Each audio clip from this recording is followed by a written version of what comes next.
Now the attackers, as you said, are much more sophisticated. What's going on in the ecosystem today? Hi, this is Shira Rubinoff. I'm here with Israel Mazin, CEO of Memcyco. Israel, it's such a pleasure to be with you here again today. Thank you for having me, Shira. Yes, of course. And today I'm very excited about the topics we'll be discussing today.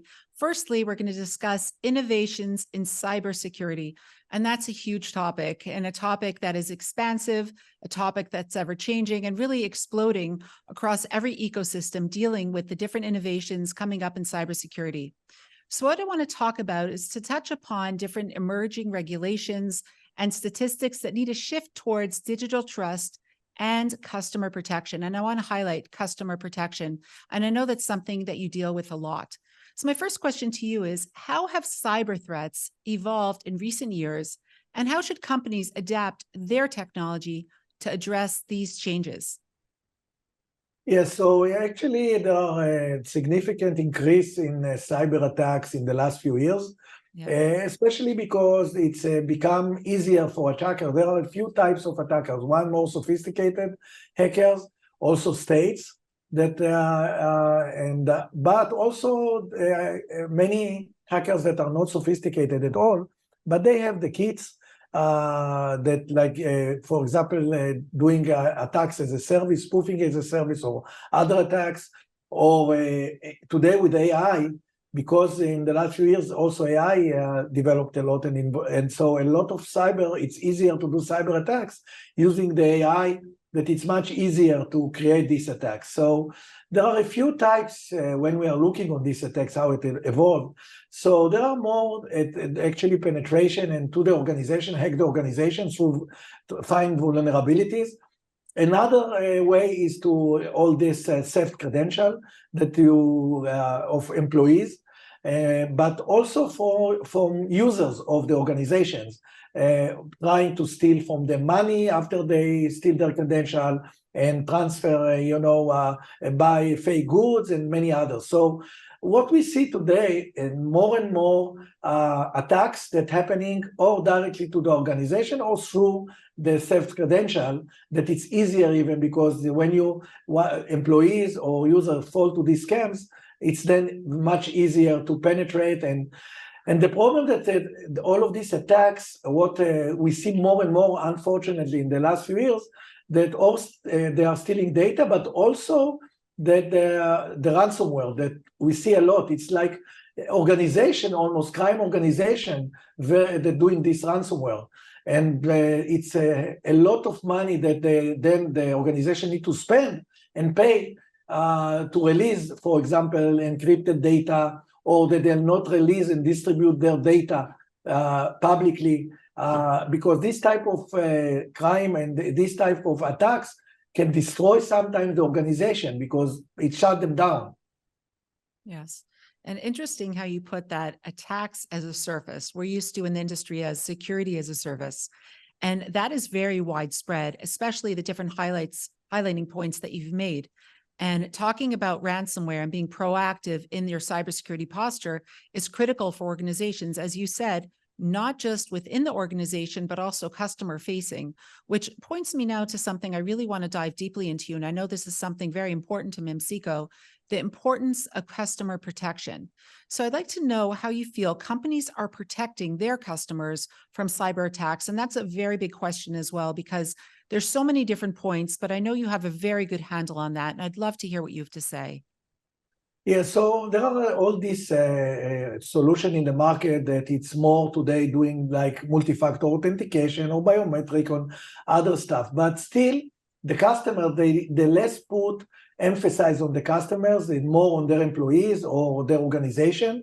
But the problem is that even with all of this multi-factor authentication, even by the way with passwordless, still the hackers can find ways by mending the middles or by all this social engineering to scam these users, because most of the users are not sophisticated.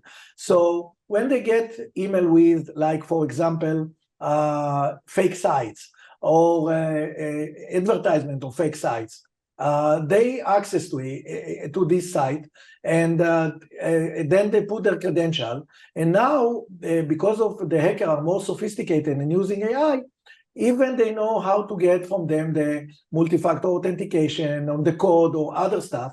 And then they inside their, as a user, like the regular user. So today, the problem with many of these solutions that are less proactive and more reactive to protect this user, I think that it's very important to focus and increase the trust of the users, the protection of these users, because a lot of money, theft by this way, or fake goods that are selling in this way and scam these users. No, that's very true. And I know some other conversations that you and I have had before is all about not having extra steps for users, but protecting them in a way that they are protected.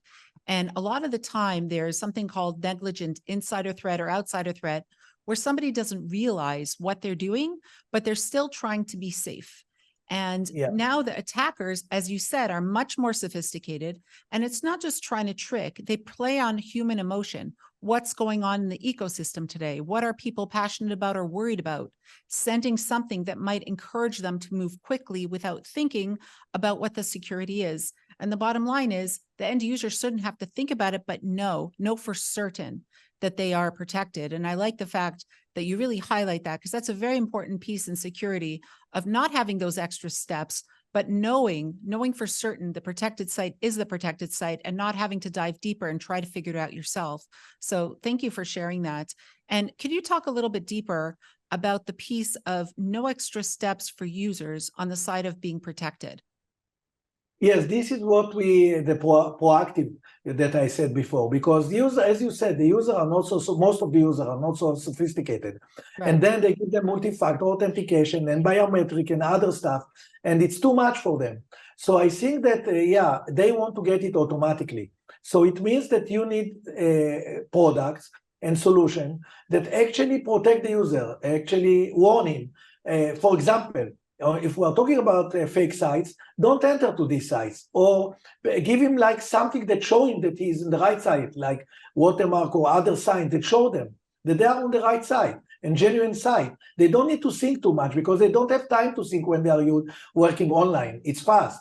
And so you need to protect them. Of course, also you need to notify the organization with all the users that try to get scammed or got scammed, that then they can send them like, change your password or many other actions.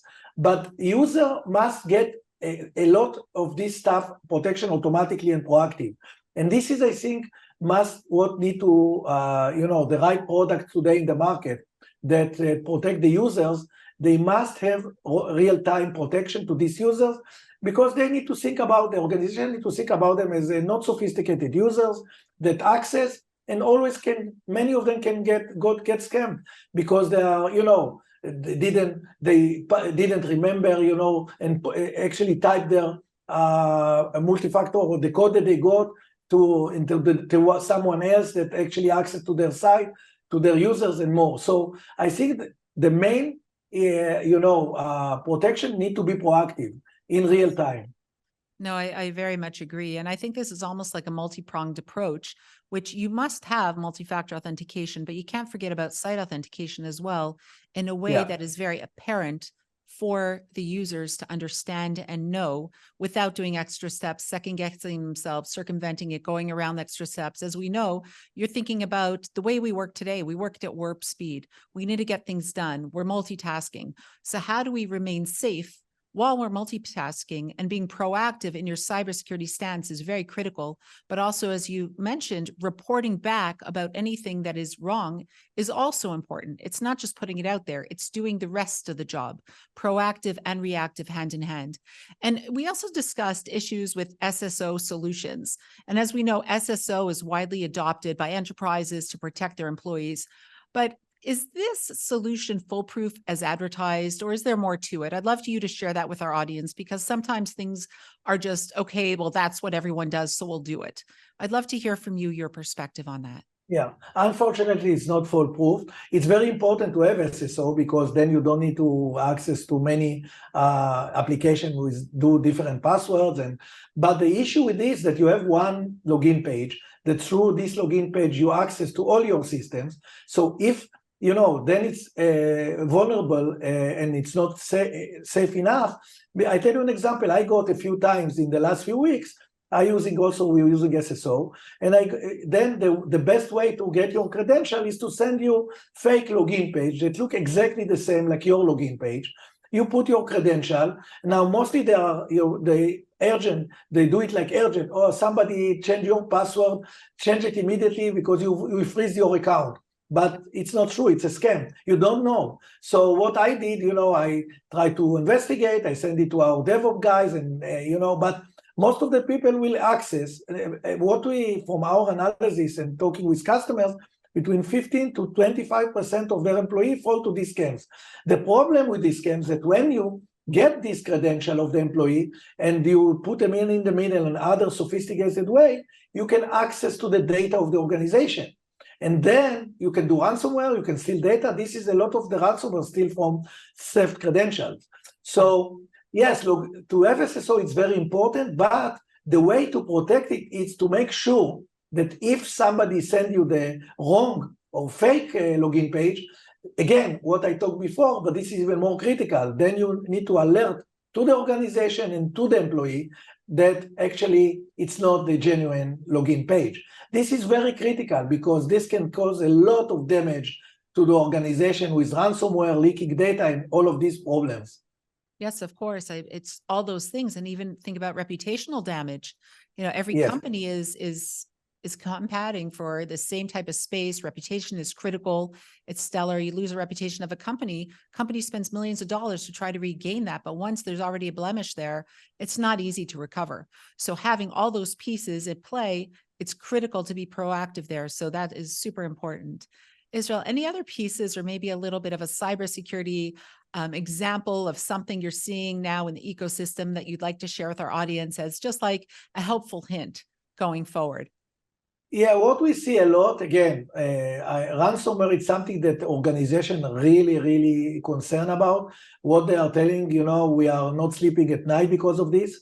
Also transfer monies and stealing credential of users that, especially in financial institutions and banks and other that are afraid from using this to steal money.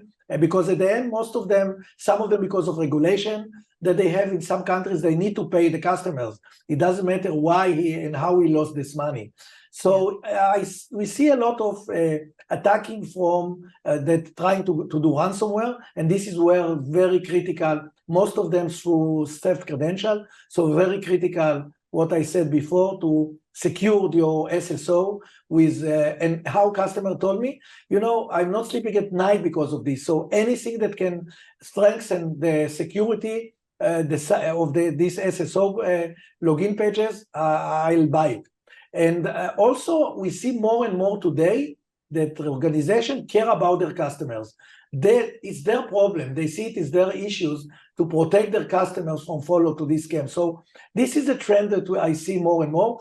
Even when you are going to passwordless and biometric and all of this, they still want to show to their customers that they protect them. They're not afraid to access to their application, to their sites. Yep.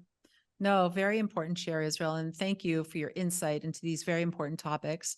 It was really a pleasure speaking to you today, and I look forward to speaking to you again real soon. Thank you. Pleasure talking with you as always, Shira. Thank you. Thank you.